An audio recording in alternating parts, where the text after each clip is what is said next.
రైతు సంక్షేమం, దేశ ప్రజల ఆరోగ్యం కోసం సహజ వ్యవసాయం విధానాన్ని అనుసరించాలని బీజేపీ కిసాన్ మోర్చా రాష్ట్ర అధ్యక్షుడు చిగురుపాటి కుమారస్వామి అన్నారు. సహజ వ్యవసాయాన్ని జాతీయ ఉద్యమంగా ప్రధాని మోదీ ముందుకు తీసుకెళ్తున్నారని తెలిపారు. పరంపరాగత్ కృషి వికాస్ యోజన, భారతీయ ప్రకృతి కృషి పద్ధతి, సస్టైనబుల్ అగ్రికల్చర్ మిషన్ వంటి కేంద్ర ప్రభుత్వ పథకాల ద్వారా రైతులకు శిక్షణ, సర్టిఫికేషన్, మార్కెట్ అనుసంధానం కల్పిస్తూ రసాయన రహిత సాగుకు ప్రోత్సాహం ఇస్తున్నారని చెప్పారు. ఈనాం వంటి డిజిటల్ వేదికల ద్వారా రైతులను నేరుగా మార్కెటింగ్ అవకాశం కల్పిస్తుందన్నారు.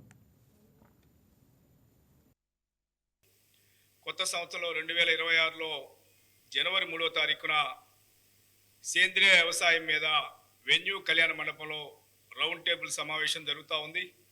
సేంద్రియ వ్యవసాయం మీద భారతదేశం అనేక సంవత్సరాల నుంచి ఈ రసాయనిక ఎరువులు, పురుగు మందులు వాడటం వల్ల నేల తల్లి కుషించిపోయి ఆ నేలలో ఉండే పట్టుత్వం కోల్పోయిన పరిస్థితి ఉంది.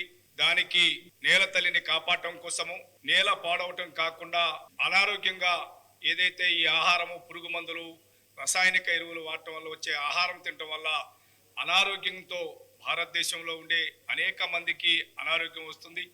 దానికోసం అని చెప్పని సేంద్రియ వ్యవసాయము, గో ఆధారిత వ్యవసాయం చేయాలనే ఉద్దేశంతో భారతదేశంలో నరేంద్ర మోడీ గారు కానీ, రాష్ట్రంలో చంద్రబాబు నాయుడు గారు కానీ వ్యవసాయాన్ని సేంద్రియ వ్యవసాయం వైపు మలచడం కోసం ప్రయత్నం జరుగుతుంది. దానివల్ల రైతు కుంగిపోతున్నాడు.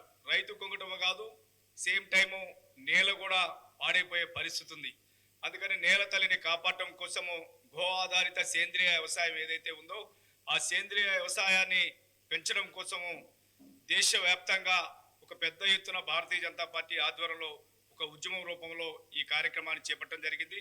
రాష్ట్ర ప్రభుత్వం కానీ కేంద్ర ప్రభుత్వం దృష్టికెళ్ళి సేంద్రియ వ్యవసాయదారులని పెంచి ఆరోగ్యవంతమైన భారతదేశాన్ని తీర్చిదిద్దడం కోసము భారతీయ జనతా కిసాన్ మోర్చా కొత్త సంవత్సరంలో ఒక మంచి కార్యక్రమం చేపట్టింది.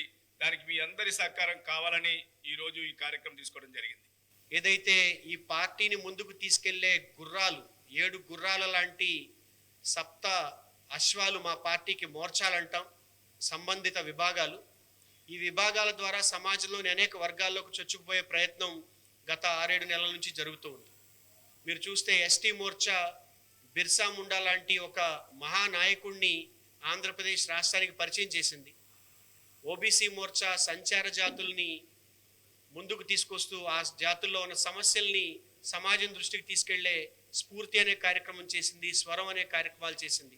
మీడియా సమక్షంలో పత్రికా సోదరులందరి ద్వారా ఈ రాష్ట్రంలో ఉన్న అందరూ సేంద్రియ వ్యవసాయం చేసే రైతులందరికీ మా విన్నపం, దయచేసి ఈ రౌండ్ టేబుల్ సమావేశంలో అందరూ పాల్గొని ఈ కార్యక్రమాన్ని ముందుకు తీసుకెళ్లే ప్రయత్నం ఏదైతే భారతీయ జనతా పార్టీ కిసాన్ మోర్చా ఆధ్వర్యంలో జరుగుతుందో దీన్ని విజయవంతం చేసి రాబోయే రోజుల్లో సేంద్రియ వ్యవసాయాన్ని మన జీవన విధానంగా మార్చి రైతుని లాభాల్లోకి తీసుకురావడము, అలాగే ప్రజల ఆరోగ్యాన్ని ఈ కెమికల్స్ నుంచి కాపాడి ప్రజల్ని ప్రకృతికి దగ్గరగా తీసుకెళ్లే ప్రయత్నంలో అందరూ భాగస్వాములు అవుతారని ముందుగా ఈ కార్యక్రమం చేపట్టినందుకు కిసాన్ మోర్చాకి మనస్ఫూర్తిగా అభినందనలు తెలియజేసుకుంటూ మీ ద్వారా ఆర్గానిక్ వ్యవసాయం చేసే ప్రతి రైతుని ఈ సమావేశం.